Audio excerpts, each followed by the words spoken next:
ప్రభుత్వం అధికారంలోకి వచ్చాక సంవత్సర కాలం అవుతున్నా ప్రజలకు ఇచ్చిన హామీలని నెరవేర్చకుండా ఈరోజు రెడ్ బుక్ రాజ్యాంగం అంటూ కక్ష సాధింపు చర్యలకు మాత్రమే వాళ్ళు ఏ విధంగా కన్ఫైన్ అవటమే కాకుండా ఈ రాష్ట్రాన్ని దాచుకుంటూ ఇంకా ఈ రాష్ట్రాన్ని అప్పుల్లో ముంచేస్తుంటే ఈ రాష్ట్రాన్ని కాపాడుకోవాలి, ఈ రాష్ట్ర ప్రజలకి అండగా ఉండాల్సిన బాధ్యత ప్రజా పార్టీ అయిన వైఎస్ఆర్ కాంగ్రెస్ పార్టీకి ఉంది. కాబట్టి ప్రజల తరఫున ఈరోజు ఏదైతే ఈ కూటమి ప్రభుత్వం ప్రజలకి వెన్నుపోటు పొడిచి సంవత్సరం అవుతుందో ఈ జూన్ 4ని వెన్నుపోటు దినంగా మా నాయకుడు జగన్మోహన్ రెడ్డి గారు అనౌన్స్ చేయడమే కాకుండా ఈరోజు రాష్ట్ర వ్యాప్తంగా ప్రజలకి అండగా ర్యాలీలు చేసి అఫీషియల్స్ కి మెమరాండం ఇచ్చి అది ప్రభుత్వానికి అందజేసి వాళ్ళు ఇచ్చిన హామీలని వాళ్ళ మేనిఫెస్టోని నెరవేర్చమని డిమాండ్ చేస్తున్నాం. అవి నెరవేర్చకపోతే వదిలే ప్రసక్తి లేదు అని కూడా ఈ సందర్భంగా హెచ్చరిస్తున్నాం. మీరు చూస్తే ఎన్నికల ముందు కూటమి ప్రభుత్వం అంతా ఎలా ప్రచారం చేసుకుందో మనం చూసాం. ముఖ్యంగా తెలుగుదేశం పార్టీ వాళ్ళైతే వచ్చేది బాబే ఇచ్చేది బాబే.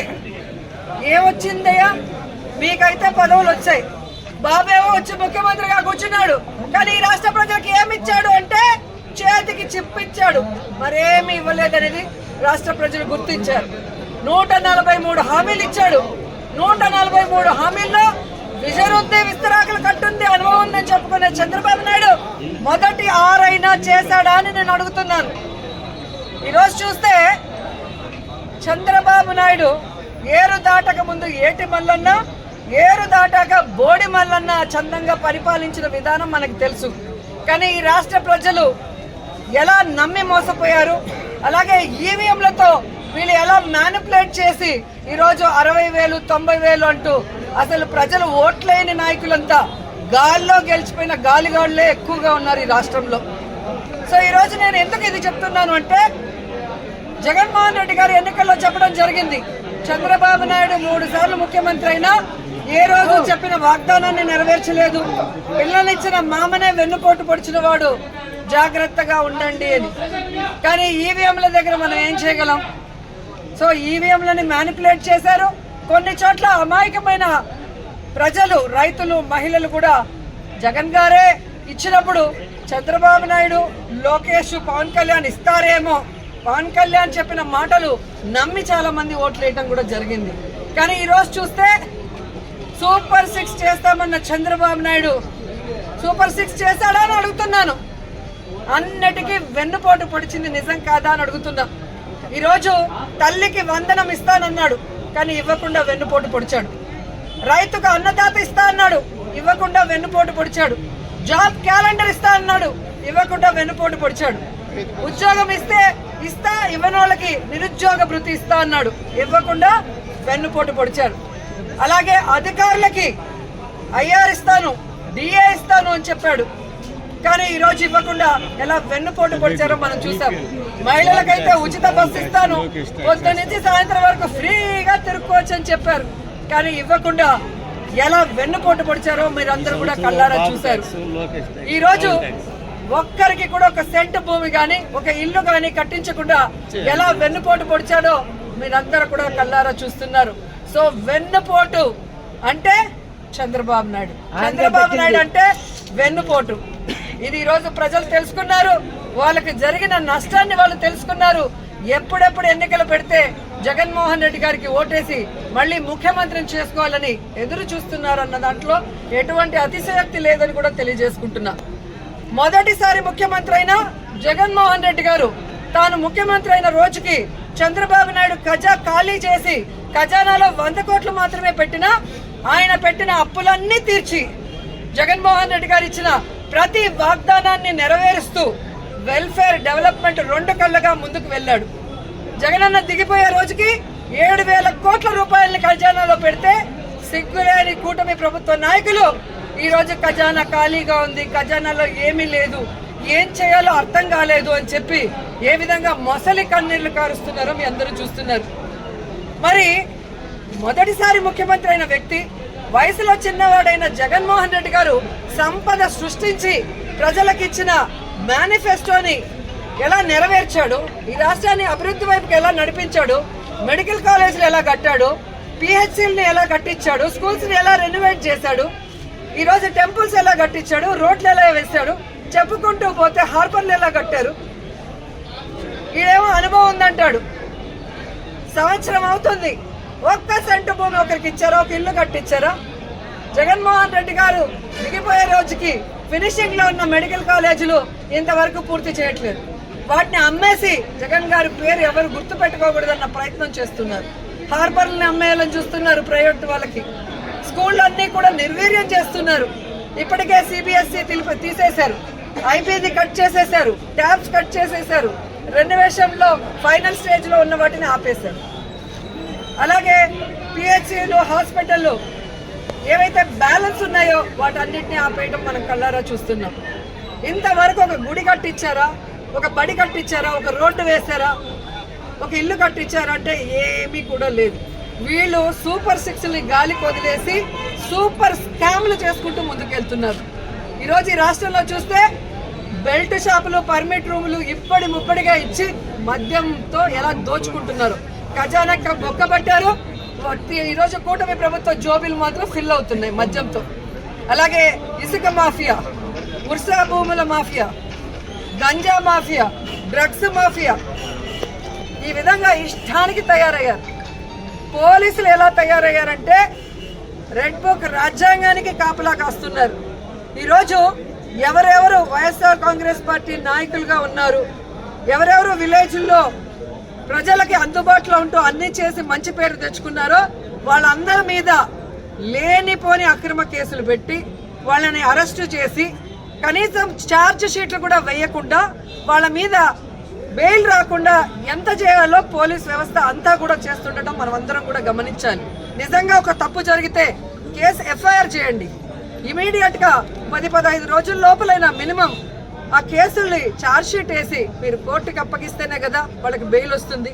అంటే తప్పుడు కేసులు కాబట్టి ఛార్జ్ షీట్ లో నిజాలు రాయాలి కాబట్టి, తప్పులు రాస్తే రేపు వాళ్ళ ఉద్యోగం పోతుంది కాబట్టి ఈ రోజు తప్పుడు కేసులతో జైల్లో 50 రోజులు, 60 రోజులు, 70 రోజులు మగ్గిపోయే పరిస్థితి వైఎస్ఆర్ కాంగ్రెస్ పార్టీ కార్యకర్తలకి, నాయకులకి కలుగుతోంది. ఎవరైతే ఈరోజు తప్పుడు కేసులతో జైళ్ళకి వెళ్లారో వాళ్ళకి అండగా నిలబడ్డాం. వారందరికీ కూడా ఈరోజు బెయిల్స్ ఇచ్చాం. ఎవరైతే వాళ్ళ మీద అక్రమ కేసులు పెట్టి ఇబ్బంది పెట్టారో ఆ కూటమి నాయకుల్ని కానీ, ఆ అఫీషియల్స్ ని కానీ వదిలిపెట్టేది లేదు. మీకు రెడ్ బుక్ రాజ్యాంగం ఉంటే మాకు అంబేద్కర్ గారి రాజ్యాంగం ఉంది. అంబేద్కర్ గారి రాజ్యాంగం ప్రకారం న్యాయబద్ధంగా మీ అందరినీ కూడా శిక్షిస్తామని కూడా ఈ సందర్భంగా తెలియజేసుకుంటున్నాం. అలాగే మీరు చూస్తే ఈ రాష్ట్రంలో ఆడవాళ్ల మీద ఏ విధంగా అరాచకాలు, అక్రమాలు, రేపులు, దురదృష్టకరం 3 ఏళ్ల అమ్మాయిని కూడా మొన్న మీరు చూస్తే ప్లీనరీ జరిగే ప్లేస్ లో రేప్ చేసి చంపేసి కంపల్లో వెళ్తే ఏ వంట బాగుంది అని మాట్లాడతారు, ఎంతమంది వచ్చారని మాట్లాడతాడు చంద్రబాబు నాయుడు. ఇచ్చిన సూపర్ 6కి దిక్కు లేదు. 6 శాసనాలు అని చెప్పి సిగ్గు లేకుండా మళ్ళీ లోకేష్ గారు అనౌన్స్ చేస్తారు. పవన్ కళ్యాణ్ ఏమో నాకు ప్యాకేజ్ ఇస్తే చాలు, ఎవడెక్టు వచ్చినా నాకెందుకని. రాష్ట్రంలోనే కాదు, పిఠాపురంలో ఆడపిల్లలు రేపైనా పట్టించుకోడు. పిఠాపురంలో ఎస్సీల్ని గ్రామ బహిష్కరణ చేస్తే పట్టించుకోడు.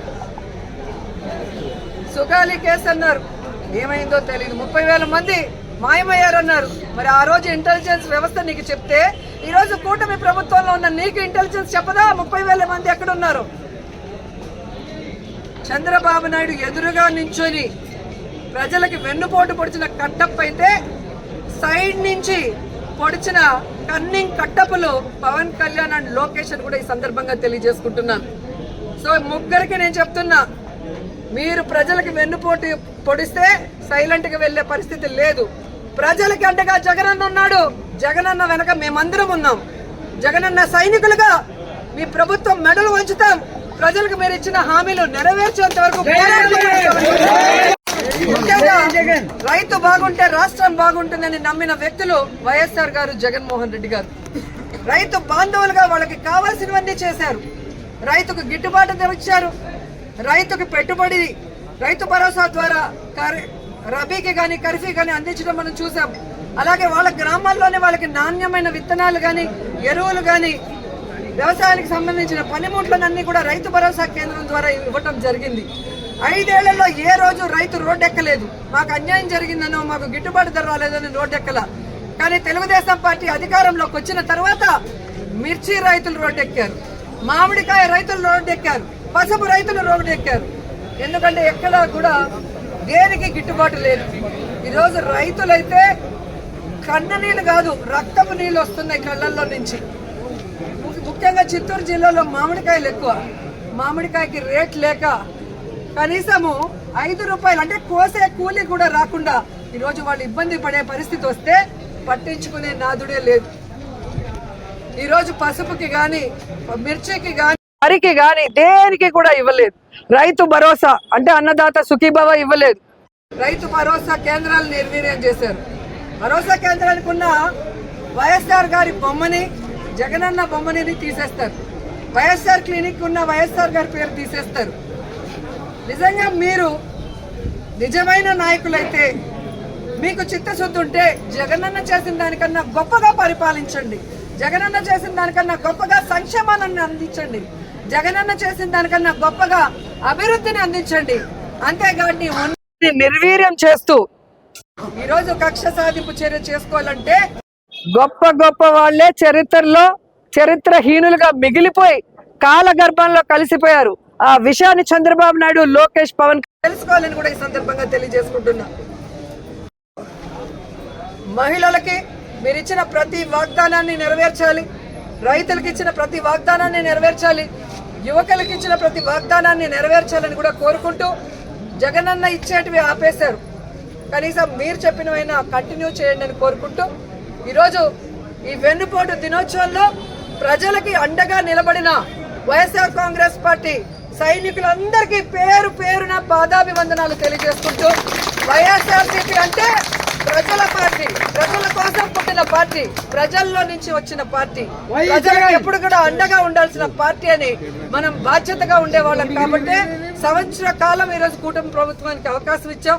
సంవత్సర కాలం ఇచ్చినా కూడా వాళ్ళు కుంభకర్ణుల్లా నిద్రపోతున్నట్టు నటిస్తూ ఈరోజు కూటమి ప్రభుత్వం ఏ విధంగా అవినీతితో దోచుకొని దాచుకోవటమే పనిగా పెట్టుకొని ఈ రాష్ట్రాన్ని అప్పుల పాలలో ముంచేస్తున్నారు. కాబట్టి రాష్ట్రాన్ని కాపాడుకోవాల్సిన బాధ్యత, ప్రజల్ని కాపాడుకోవాల్సిన బాధ్యత మన మీద ఉంది. కాబట్టి ఈరోజు వెన్నుపోటు దినంగా ప్రకటించి రాష్ట్ర వ్యాప్తంగా ప్రజలకు అండగా ముందుకు వెళ్ళాం. ఖచ్చితంగా ప్రభుత్వం దిగి వస్తుందని నమ్ముతున్నాం. రాకపోతే ఈ రోడ్ నుంచి పోరాటం చేయడానికి వైఎస్ఆర్ కాంగ్రెస్ పార్టీ ఎప్పుడూ సిద్ధంగా ఉందని కూడా తెలియజేసుకుంటున్నాం. జై జగన్, జై జగన్, జగన్ గారి నాయకత్వం, జగన్ గారి నాయకత్వం. జోహార్ వైఎస్ఆర్, జోహార్ వైఎస్ఆర్, వైఎస్ఆర్.